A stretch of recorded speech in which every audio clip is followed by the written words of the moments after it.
السلام علیکم ورحمۃ اللہ۔ جی میرے پیارے بھائی نعیم، آپ کا سوال ہے حوض کوثر پر بدعتیوں کو روک دیا جائے گا اور نبی علیہ الصلوۃ والسلام فرمائیں گے کہ ان کو مجھ سے دور کر دو۔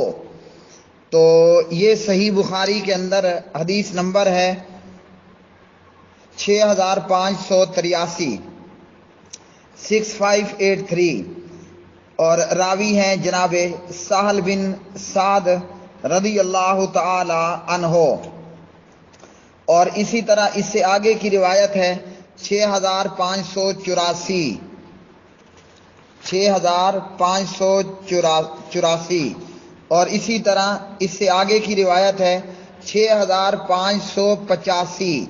اس کے راوی ہیں ابو ہریرہ رضی اللہ تعالی عنہ۔ یہ تینوں روایات صحیح بخاری کے اندر، اور ان روایات کا فوٹو بھی میں آپ کو بھیج رہا ہوں۔ تینوں روایات میں سے جو مختلف الفاظ ہیں ان کو ایک ہی جگہ پہ جمع کر کے۔ ان سعد بن سعد رضی اللہ تعالی عنہ قال قال النبی صلی اللہ علیہ وسلم انی فرتکم علی الحوض من مر علی شرب ومن شرب لم یظمأ ابدا لیاردن علی اقوام اعرفهم ویعرفنی ثم یحال بینی وبینہم۔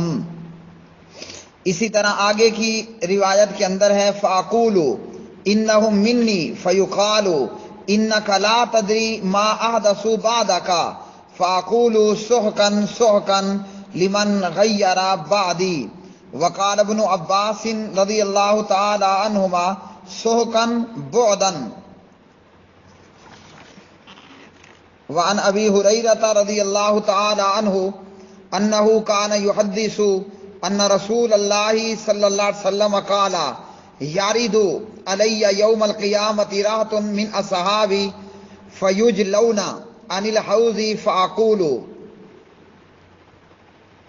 یا ربی اصحابی فیقول انک لا علم لک بما احدثوا بعدک انہم ارتدوا علی ادبارہم القہقرا۔ سہل بن سعد رضی اللہ تعالی عنہ راوی ہیں، فرماتے ہیں کہ پیارے نبی صلی اللہ علیہ وسلم نے ارشاد فرمایا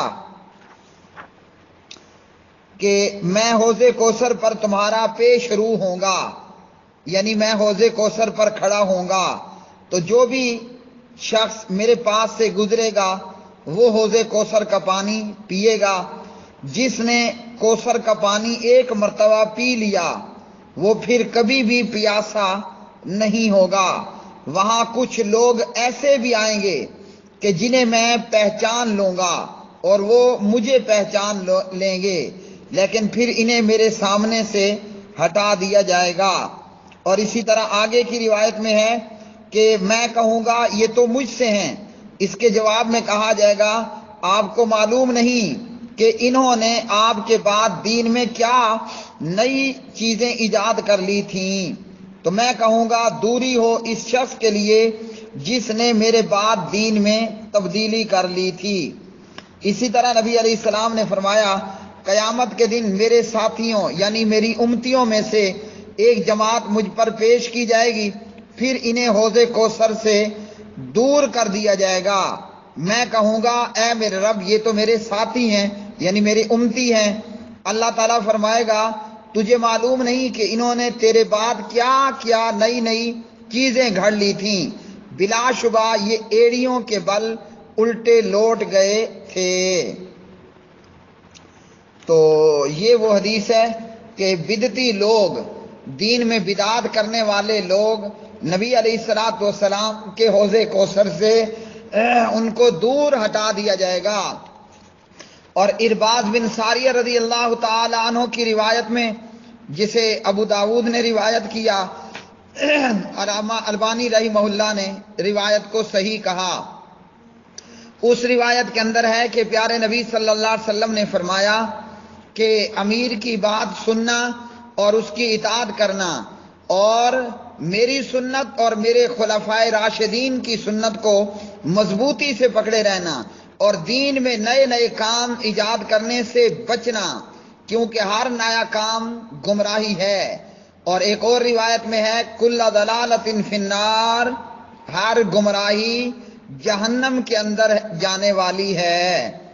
تو جو بھی بدعتیں ایجاد کرے گا تو وہ نبی علیہ الصلوۃ والسلام کے حوض کوثر سے روک دیا جائے گا، اس کو ہٹا لیا جائے گا۔ جو اہل بدعت ہوں گے، اہل شرک ہوں گے، دین کے اندر نئے نئے کام کرنے والے ہوں گے۔ تو ان حدیث سے ہمیں یہ معلوم ہوا کہ ہم سنت، سیرت اور حدیث پر عمل کریں، بدعتیں ایجاد کرنے سے باز رہیں اور بدعتیوں کو پیشوا، امام، مقتدا بنانے سے گریز کریں۔ یہاں ایک اضافی نوٹ بھی سماعت کر لیں، اہل تشیع میں سے بعض نے یا جتنے بھی بدبخت ہیں، یہاں اصحابی سے مراد انہوں نے صحابہ لیا ہے، جبکہ یہاں ساتھی یعنی امتی مراد ہیں، نہ کہ صحابہ کرام، کیونکہ اللہ نے صحابہ کے متعلق تو یہ اعلان کر دیا اولئک الذین امتحن اللہ قلوبہم للتقوی، کہ اللہ نے ان کا امتحان لیا، امتحان میں 100 میں 100 نمبر لیے، رزلٹ اللہ نے دیا لہم مغفرۃ واجر عظیم۔ تو اس لیے یہ وہ امتی مراد ہیں جنہوں نے بدعات ایجاد کی۔ حدیث کے بیان کا مقصد کیا ہے کہ بدعتیں اختیار کرنے سے بچو، وگرنہ دنیا میں تو بدعتیں ایجاد کر کے مزے لے لوگے، لیکن آخرت میں کوثر کے پانی سے محروم کر دیے جاؤ گے۔ واللہ اعلم بالصواب۔